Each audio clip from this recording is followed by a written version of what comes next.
ده سالنا وحمري من بيستو بينجن وازش كندي كوجوما عراقي وداعش بساعات ما وادعي ما نخواشكر نهمها ما مزبالتي نا علامة قطان ومرضي بنا عدالتي. In August 2014, the so-called Islamic State or Daesh attacked the Sinjar region in Iraq, and they attacked especially the Yazidi and Christian minorities living there. When Daesh entered the villages and cities, they immediately began to separate people by their religion, and they had a plan to kill all the men. And the women and children, they were taken as slaves.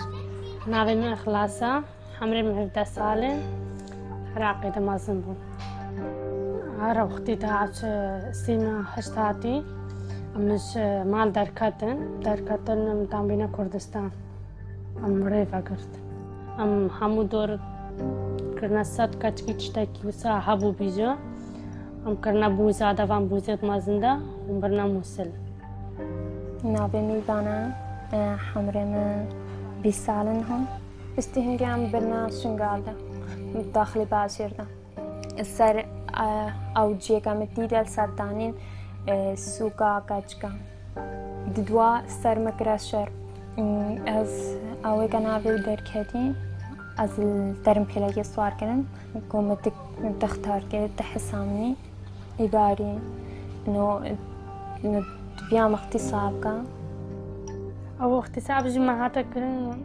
تبايوان هاوزي برخواك بمشتاكي عاديو.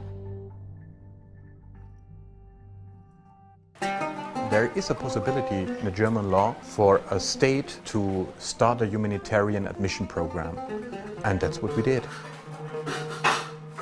We decided to take in up to 1,000 women and children that suffered traumatizing violence from Daesh. But many of the women, they wanted to have justice. They demanded to give testimony about what has happened.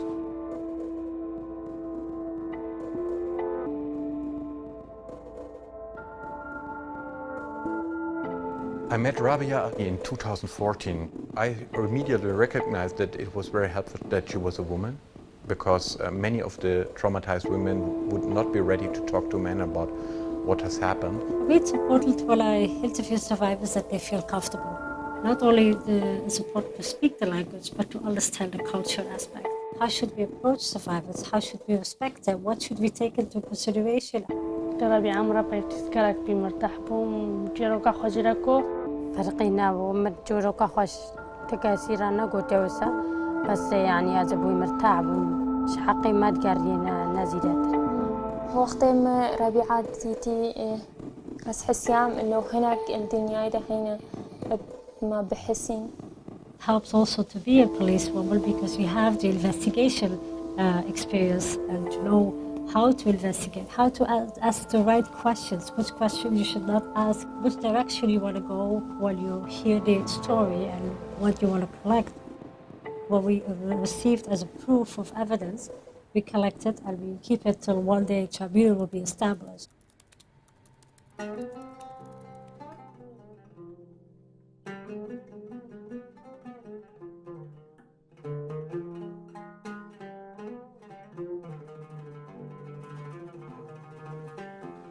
I worked in San Francisco Police Department and District Attorney's Office as an investigator for 11 years, and then started doing work on the International Criminal Tribunal for the former Yugoslavia, and did that for many years. At the time that I came on to the Commission of Inquiry for Syria, one of our first challenges is to find victims. The survivor of sexual violence in conflict may have not told anyone, just out of fear of whether it's reprisal, of embarrassment, of a stigma. It's sort of an investigation within an investigation where you have to know the community and the culture.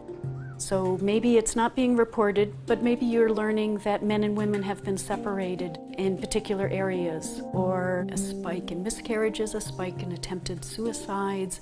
All of these may be indicators.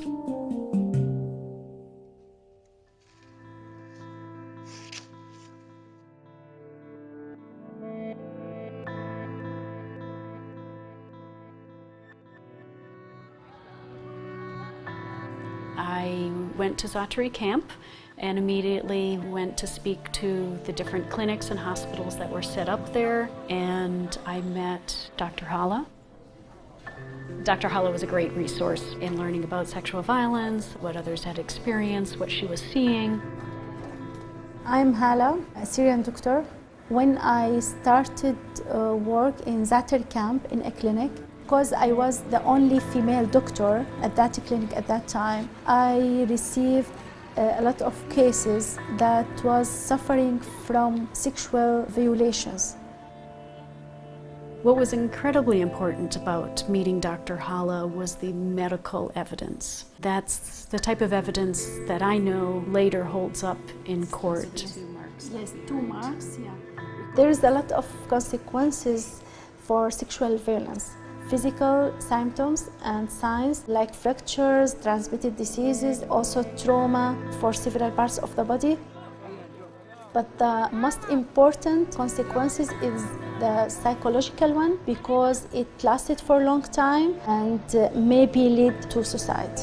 So we have to do something as professionals, as a doctor, to document these cases, because it's not enough just to provide services for the victim. Also, you have to give them maybe hope that they can punish the perpetrator one day, to bring the justice to the lives, and that will keep the peace in the community. You are doing great work. Thank you. I am so happy that you're here.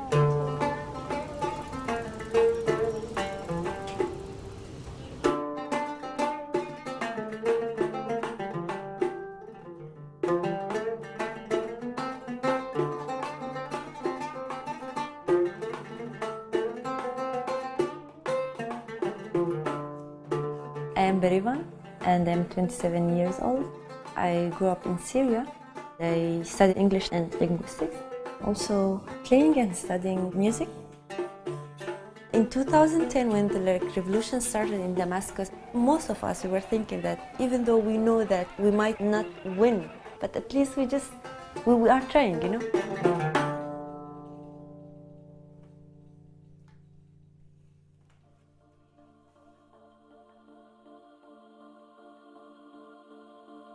It was at night when they came.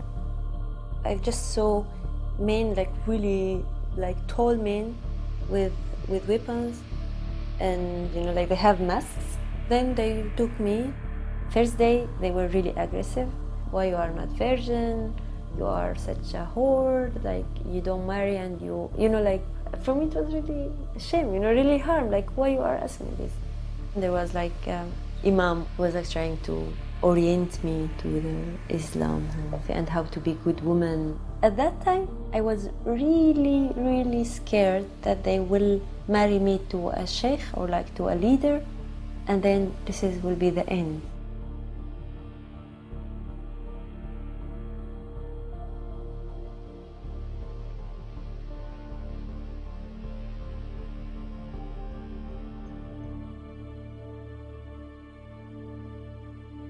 My first impression about Berivan is she was a very strong activist in Syria, but she lost all the hope due to the war.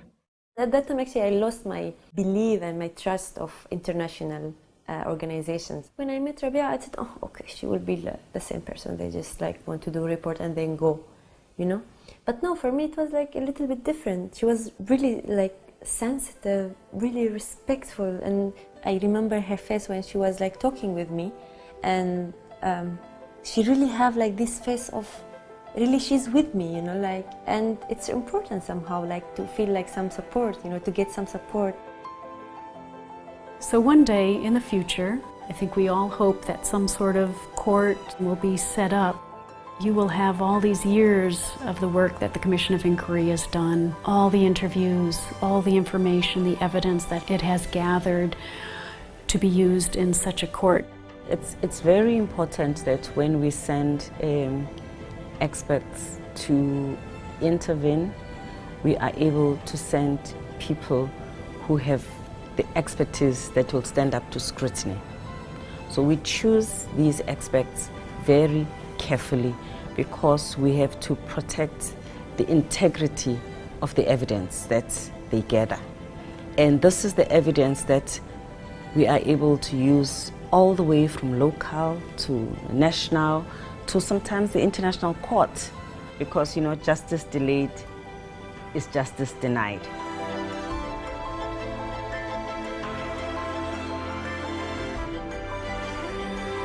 اجتماعاتي معتادني بيجن أمهار عقوبة ما خاكش وان را خلاصنا بمشان عقوبة ببين بأوياما التالي بعض هادنا حاسب عندن نوزي كسكار من تشتكي بكم مش خلقية